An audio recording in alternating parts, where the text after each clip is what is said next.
पूज्यपाद श्री उड़िया बाबा जी महाराज कहते हैं, अय उपासक, मन में यदि कोई वासना रखोगे तो तुम्हारा पुनर्जन्म निश्चित है। बहुत ध्यान से सुनिएगा, ये बड़े न्यायाधीश हैं, ये ब्रह्म प्राप्त भगवत प्राप्त महापुरुष जो बोलते हैं, यही प्रमाण माना जाता है। अगर आप महान पाप किए हैं और कोई महात्मा कह दे जाओ कुछ नहीं, सब ठीक है, एक भी पाप का दंड आपको नहीं मिलेगा। सच्ची माना ना, ये न्यायाधीश हैं, ये बड़े बड़े महापुरुष, इसीलिए इनसे जो लाभ मिलता है वो भगवान से भी बढ़कर लाभ कहा जाता है। क्योंकि भगवान में तो जब पूर्ण शरणागति होती तब हम तो हम सर्व पापेभ्यो मोक्षयिष्यामि मा शुचा, और पूर्ण शरणागति यही महापुरुष जन कराते हैं। एक एक शब्द पर कभी संशय मत करना, ये जीवन का वो सूत्र है जिनके आधार पर बाल्यावस्था से चला गया है। अय उपासक, अय साधक, मन में यदि कोई वासना रखोगे तो पुनर्जन्म तुम्हारा निश्चित हो गया है। होश में हो जाओ। वासना, ये भोग लूं, ये देख लूं, ये चाहत है, इसके सिवा हम नहीं कुछ पसंद करते, इसके बिना हम नहीं जी सकते, ये सब वासना। हिरण में ममता हो गई तो भगवान के पुत्र हैं, भगवान ऋषभ देव जी के पुत्र हैं भरत जी महाराज, अगला जन्म हिरण का हुआ। स्त्री में आसक्ति हो गई पुरंजनी में, तो पुरंजन का अगला जन्म स्त्री का हुआ। अगर कोई भी वासना है आपका जन्म होगा, प्रमाण से कहते हैं बाबा। प्रार्थना करते हैं कोई वासना रहने न पावे, नहीं तो अगला जन्म हो जाएगा, बड़ा निकृष्ट भी हो सकता है। हम एक बहुत बड़े महात्मा की बात बता रहे हैं, बाबा कह रहे हैं, जब हम राम घाट में रहते थे गंगा की, तो एक बड़े अच्छे महात्मा वहां थे। उन्होंने एक अपनी कुटिया बना रखी थी। एक दिन उनके कोई बड़े धनी मानी भगत आए और सोने की कई मुहरें चरणों में रखी, भेंट में रखी। उन्होंने सोच करके ले लिया कि संत भंडारा करेंगे, और गीता जी के एक बस्ते में बांध कर रख दिया। वस्त्र को आवेष्टित करके ग्रंथ को जब रखा जाता है तो उसे बस्ता कहते हैं। एक रस्सी होती और उसको जब ऐसे करके कई बार लपेटा, उसी में वो स्वर्ण की मुद्राएं रख दी, मोहरें। सोचा कि कभी समय आएगा तो हम भंडारा कर देंगे। कुछ संतों ने उनसे कहा चलो तीर्थ यात्रा करने बद्री नारायण चलते हैं। चिंतन में आया कि वो मोहरे रखी, भंडारा करना था, पर संतों से कह नहीं पाए, और चले तो बद्री नारायण नहीं पहुंच पाए, रास्ते में ही प्राण निकल गए। प्राणों का क्या भरोसा, कौन सा कदम आखिरी होगा किसको पता, कौन सी श्वास आखिरी होगी किसको पता। इसलिए बहुत चतुर सुजान वो हैं कि कोई संकल्प नहीं रहने देते, नहीं रखना चाहिए। चतुर सुजान साधक, कल हम ये करेंगे, नहीं नहीं, अगर श्री जी ने चाहा तो कल ऐसा हो जाएगा।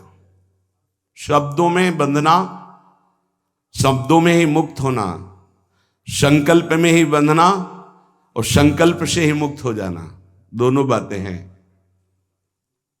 कल मुझे अमुक जगह जरूर जाना है, तुरंत अंदर से हाँ श्री जी ने चाहा तो जरूर चले जाएंगे। वाणी से भले चूक हो जाए, अंदर से चूक नहीं होनी चाहिए। तत्काल आराध्य देव को बीच में लो, नहीं फंस जाओगे। एक बार भी आराध्य देव को बीच में नहीं लिया, रास्ते में प्राण निकल गए। चिंतन चल रहा था कि लौट के आएंगे, तो स्वर्ण मुद्राएं जो रखी उनको बेच करके फिर भंडारा करें। सदिच्छा भी नहीं रखनी, ये बहुत सूक्ष्म विषय है। अब उनका शरीर छूट गया। शरीर जब छूट गया तो शरीर की अंतिम क्रियाएं हुई जो संत की होती। 16 दिन बाद कुछ संतों को प्रसाद पवाया गया। महीना व्यतीत हुआ महाराज की कुटिया की, जो सेवा सफाई में, तो बस्ता एक ऊंचे पे दिखाई दिया। देखा कि गुरुजी की गीता रखी हुई है। कोई बात नहीं है, कभी समय आएगा तो पढ़ेंगे, गुरुजी की गीता है। रात्रि में स्वप्न हुआ उनके शिष्य को कि बेटा मैं पतित हो गया, चूक हो गई। अंतिम समय स्वर्ण मुद्रा का ध्यान होने के कारण मैं सांप बनकर उसी बस्ता में बंधा हुआ हूं। जब तक स्वर्ण मुद्राएं बेचकर संत सेवा नहीं करोगे, मुझे सांप की योनि मिली है। पूज्य पादुड़िया बाबा भी वहीं रामघाट में थे। उन्होंने स्वप्न सुनाया कि ऐसा ऐसा गुरुजी का स्वप्न देखा। तो सब संत एकत्रित हुए, सबके सामने जे ही बस्ता खोला गया, सोई नवीन अवस्था का सर्प फड़ काट के खड़ा हो गया। स्वप्न सच्चा निकला, क्योंकि वो आदेश हुआ था गुरुजी का। वो एक स्वप्न नहीं था, वो एक आदेश था। इसलिए सब संतों को एकत्रित किया था कि ऐसा कुंडली मारे, फन काढ़े उन्हीं स्वर्ण मुद्रा के ऊपर। वही महात्मा जी चूंकि स्वप्न में बता चुके थे। उस वस्त्र में देखा गया कोई छिद्र नहीं था जिससे सर्प घुसकर पहुंच सके स्वर्ण मुद्रा तक, क्योंकि कई लपेट होते हैं बस्ता में। ये देखकर सब महात्मा आश्चर्यचकित हो गए कि भाई थोड़ी सी असावधानी हुई कि स्वर्ण मुद्रा का चिंतन बना तो सर्प होकर के गुरुजी को बैठना पड़ा। उस सर्प को बड़े सम्मान, किसी को कुछ नहीं काटा, कुछ नहीं छेड़ा, उसको बहुत सम्मान से आदर पूर्वक जंगल में जाके दुखी होकर शिष्यों ने छोड़ा और उन मोहरों को बेचा गया। संत भंडारा हुआ, उनकी जो ही वासना की पूर्ति हुई, ये वासना बन गई थी, तो ही शरीर छूटा उनका और अपनी गति को प्राप्त हुए। इसलिए उपासक, ये सद्वासना थी। सद्वासना जब बंधन को प्राप्त करा सकती है तो असद्वासना कौन कौन सी दुर्गति देगी, ये बहुत सूक्ष्म विषय है। एक महात्मा पधार रहे थे तो वृक्ष के नीचे लेटे थे, ऊपर आम का फल था। पके हुए आम के फल में दृष्टि चली गई। अंतिम समय तो उसी में कीड़ा बनकर आम के पेड़ में आए। शिष्य समर्थ थे, उनको ध्यान के द्वारा जब पता चला तो उन्होंने फिर भजन बल से अपने गुरु जी का उद्धार किया। कई बार ऐसा देखा गया है कि शिष्य के द्वारा गुरु को भगवत साक्षात्कार होता है।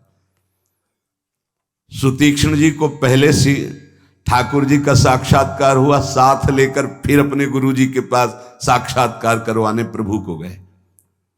बड़ी महिमा है भजन की। गुरु प्रदत्त भजन से बड़ी सामर्थ्य शिष्यों में जागृत हो जाती है। विश्वास करो, विश्वास करो, बाबा 2 बार कह रहे हैं।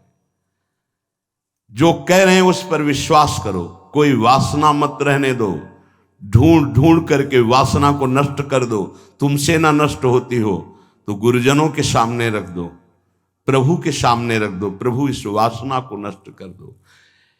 देख लो, भंडारे की वासना ने सांप बना दिया, मृग की वासना ने मृग बना दिया, हिरन बना दिया। हमारी इतनी वासना है, हमारा क्या होगा? कभी विचार किया है अंदर बैठ के? कितनी बाजार लगी वासना की।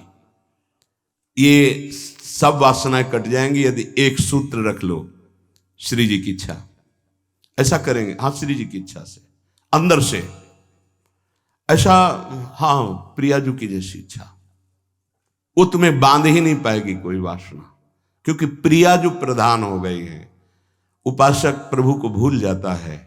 जब कोई वासना होती तो अपना ऐसा अंधकार पैदा करती है कि प्रभु को भूल जाता। जैसे भरत जी भूल गए, जिन प्रभु के स्मरण में बाधा ना पड़ जाए, राज रानी, राजपुत्र और राज्य का त्याग कर दिया। वही हिरन की बाधा को कैसे स्वीकार कर लिया कि प्रभु का विस्मरण हो रहा है, प्रभु की सेवा छूट रही हो, हिरन के दुलार में घूम रहे हैं। हिरन बनना पड़ा। बहुत सावधान।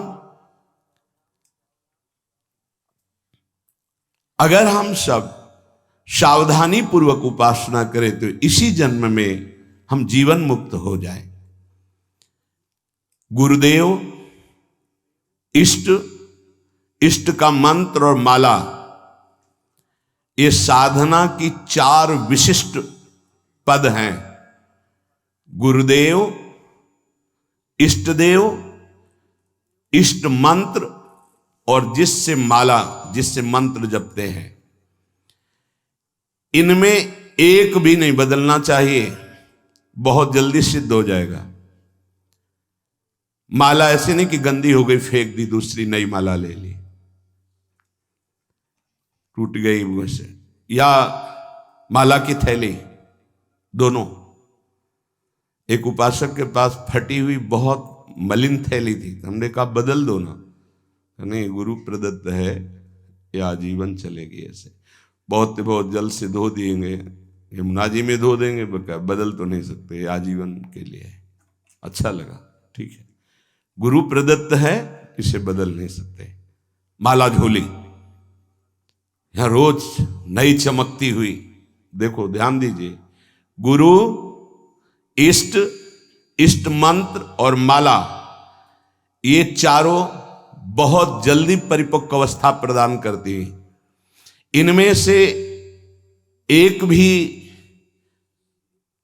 यदि बदला जाए तो बेविचार दोष उत्पन्न हो जाएगा। गुरु, इष्ट देव, इष्ट मंत्र, मंत्र जपने की माला और माला झोली सहित, इसे खिलवाड़ ना समझे। यदि तुम किसी की माला चुरा लेते हो तो कभी तुम्हें उसके जपे हुए का फल नहीं मिलेगा, और यदि तुम्हारी माला कोई गिर जाए, भूल जाए, कोई चुरा ले, तो तुम्हारे आधे भजन का प्रभाव निष्फल कर दिया जाएगा। ये न्यायाधीश बोल रहे हैं। माला प्राणों से भी अधिक प्यारी रखी जाती है, ऐसे नहीं कि जहां मन आया वहां रख दिया, नहीं, सदैव अपनी छाती से माला लगा के रखी जाती है।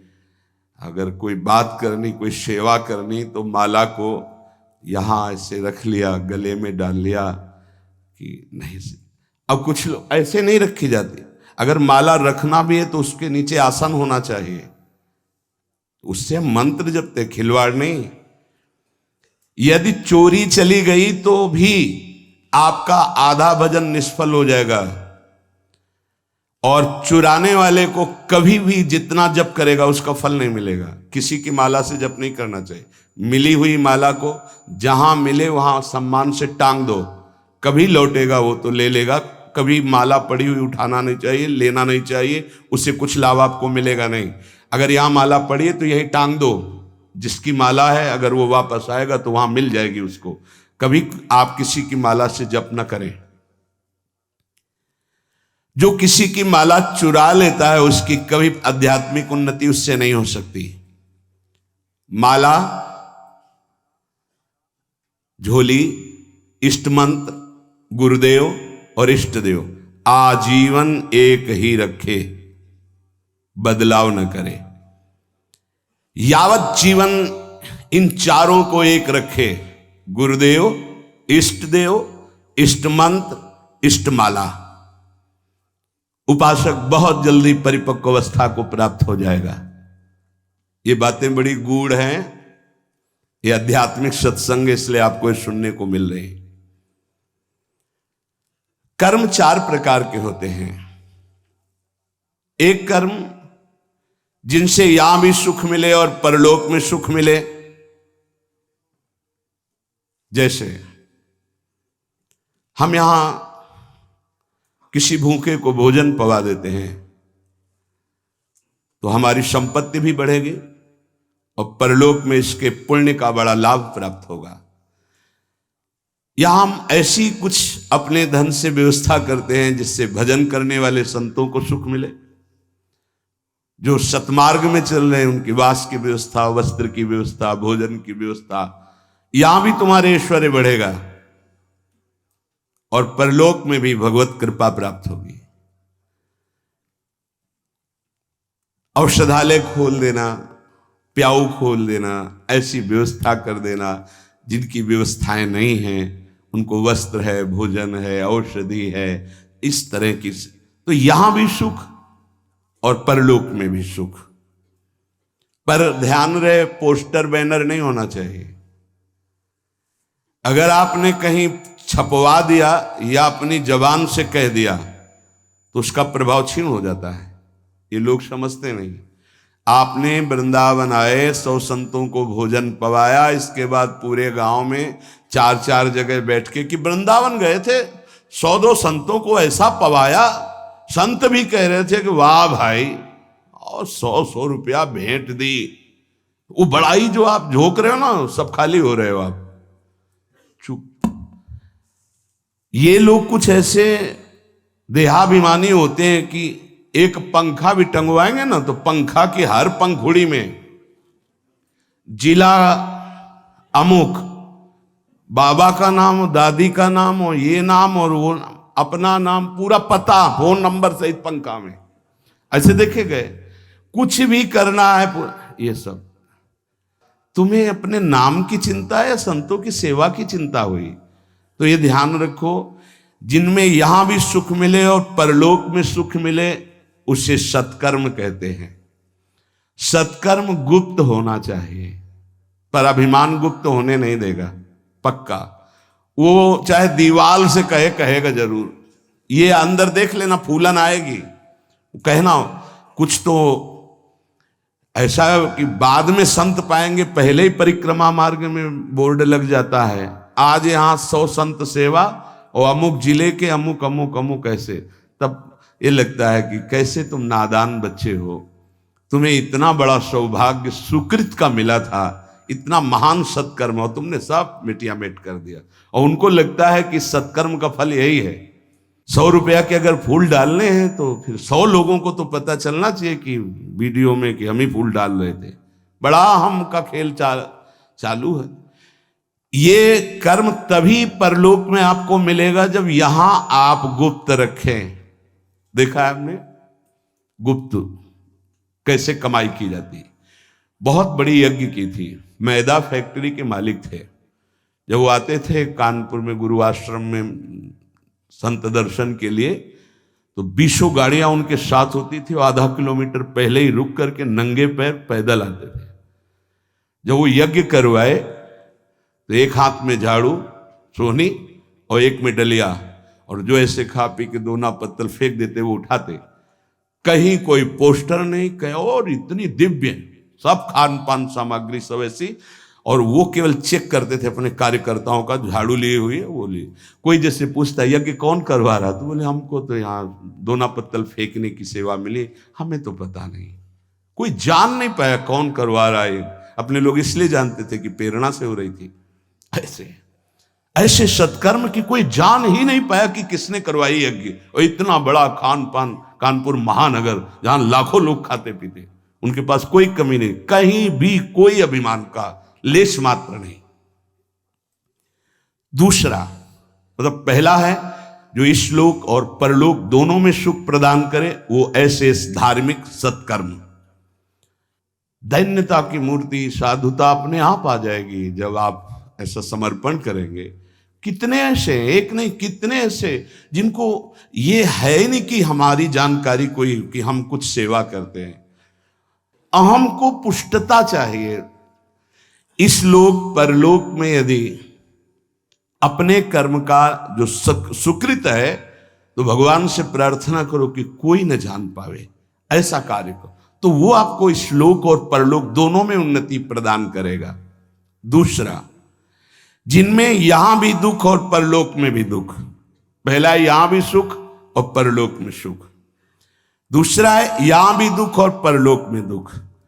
परिस्त्री गमन, जो दूसरे माताओं के साथ, बहनों के साथ व्यभिचार करते हैं, यहां भी दुख और परलोक में दुर्गति। अगर गृहस्थ हो तो एक पत्नी जो आपने पाणी ग्रहण किया है, बस। दूसरा मदिरापान, मद्यपान, यहां भी दुख, परलोक में दुर्गति। द्वैत कीड़ा, जुआ, यहां भी दुख, परलोक में दुर्गति।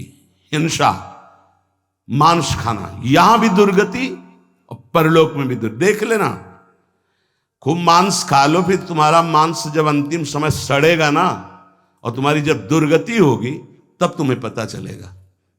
अभी तो खा लो, अभी तो तुम बातें बना लो, समय आएगा तब तुम्हें ऐसा जलाएगा। कभी कभी ऐसा लगता है कि ये मानव देह केवल संत कृपा से ही लाभ ले सकता, अन्यथा नहीं ले सकता। ये कोई पक्षपात की बात नहीं। जिनको संत समागम नहीं मिला है, पूरा पशुवत जीवन व्यतीत हो रहा है, पशुवत जीवन। बस इतना लक्ष्य है, कितना भोग भोग लें, कितना विषयों का सेवन कर लें, बस इतना ही उनका लक्ष्य है। वो चाहे पैसे के बल से, वृद्धावस्था पैसे के बल से, वही विलासिता, वही भोग, सोच नहीं रहे कि किस ले आया था, क्या करना। यहां भी दुख और वहां भी दुख। जो दूसरों को दुख देता है, हिंसा करता है, व्यभिचार करता है, मांस खाता है, यहां भी दुख और परलोक में भी दुख। तीसरा, यहां सुख, परलोक में दुख। जो कर्जा ले लिया, वापस नहीं किया, कई तरह के ऐसे दूसरों को लूटने वाले, दूसरों के नाना प्रकार से सुख चुराने वाले जो लोग हैं, वो यहां सुख का अनुभव करने के लिए करते हैं। अपहरण कर लिया, ऐसा कर लिया, चोरी कर लिया, ऐसा। इसके बाद का परिणाम परलोक में तो भयानक दुख मिलेगा और सबसे बड़ा दंड होता है, मन जलता रहता है। कोई भी अधर्म करने वाला मन कभी प्रसन्न नहीं रह सकता, निर्भय नहीं रह सकता। वहीं संत निर्भय रह रहे और वो भयभीत है, प्रतिपल अस्त्र बांधे हुए। जो यहां भोग प्रधान जीवन है, दूसरे का सुख छीनता रहता, छल कपट, बहुत कपटी स्वभाव होता है लोगों का। कोई बिरला ऐसा होता है जो भजन के साधना के बल से कपट को मिटा करके सरल स्वभाव न मन को टिलाई। नहीं तो सांप जैसी टेढ़ी चाल होती, सामने कुछ और, पीछे कुछ और, बोल कुछ और रहा है, कर कुछ और रहा है, सोच कुछ और रहा है। ऐसे लोग यहां सुखी दिखाई देते हैं। लोगों के प्रश्न भी रहते हैं, झूठ, कपट, छल, हिंसा, चोरी, ऐसे लोग यहां सुखी दिखाई देते हैं बड़ा, लेकिन परिणाम उनका बड़ा भयंकर होता है, महान दुख को प्राप्त होते हैं। पहला है यहां सुख वहां सुख, सत्कर्म। दूसरा है यहां भी दुख वहां भी दुख, असत्कर्म। तीसरा है भोग कर्म, दूसरों का धन छीनना, भोगों में मगन रहना। यहां तुम्हें सुखी दिखाई देंगे, बड़ा परिणाम एकदम विध्वंसक होगा, मिट्टी में मिल जाने वाला, कुछ नहीं बचेगा, सर्वनाश हो जाएगा। इसको आप आंख खोलकर देख लो, संसार में रहते हो, समाचार आदि के द्वारा संसार के द्वारा, जिनकी झूमती थी मिट्टी में मिल गए। अधर्माचरण करने वाला कभी सफल नहीं हो सकता। झूमती थी, अभी से लेकर इतिहास साक्षी है। जिस लोक में भुजा ठोक देता था, लोकपाल भयभीत हो जाते थे, मिट्टी में मिल गया। ऐसे ही है अधर्माचरण, चोरी, हिंसा, बल विक्रम के द्वारा दूसरे की संपत्ति को छीनकर भोगो, ये बहुत देखा है, नष्ट हो जाते हैं। समय आने पर विध्वंस, और परलोक में तो दुर्गति ही होती है। चौथा, ये बहुत जोर का है, यहां दुख, परलोक में परम सुख। ये हैं त्यागी महापुरुष, जिन्होंने यहां जानबूझकर समस्त भोगों का त्याग करके भगवान के लिए महान दुख को आमंत्रित किया। गर्मी, सर्दी, बरसात, निंदा, अपमान, काम, क्रोध, लोभ, मोह, मद, मत्सर, सबको सह रहे हैं। राधा राधा राधा राधा राधा, ये परम पद में आरूढ़ होंगे। तपस्वी, नाम जापक, व्रत उपवास, योगाभ्यास, साधना, इनके द्वारा पूरे जीवन कष्ट सहते रहते हैं और जगत मंगल और परम पद की प्राप्ति। ये चार प्रकार के कर्म होते हैं, जिनमें यहां सुख वहां सुख, वो दान पुण्य सत्कर्मादि, जिनमें यहां दुख और परलोक में दुख, पापाचरण, एक शब्द में बोल सकते हैं पापाचरण। तीसरा भोगाचरण, जिसमें यहां सुखी दिखाई दे रहे लेकिन परलोक में इनकी दुर्गति होगी। दुखिया को न सताइए, दुखिया देगा रोए, और जब दुखिया के मुखिया सुने तो तेरी गति का होए। किसी को कमजोर समझकर आप फंसा दिए या कष्ट दे दिए या मार दिए और आप पदवी पे पहुंच गए, तो परम पदवी वाला जब दृष्टि डालेगा तो तुम्हारी धज्जियां उड़ जाएंगी।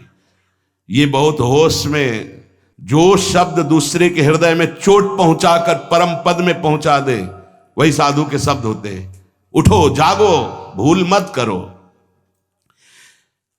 अगर यहां तुम सुखी होने के लिए अधर्माचरण से धन ले लेते हो, चाहे जो हो, तो परिणाम में तुम्हें बड़ा भयंकर दुख भोगना पड़ेगा।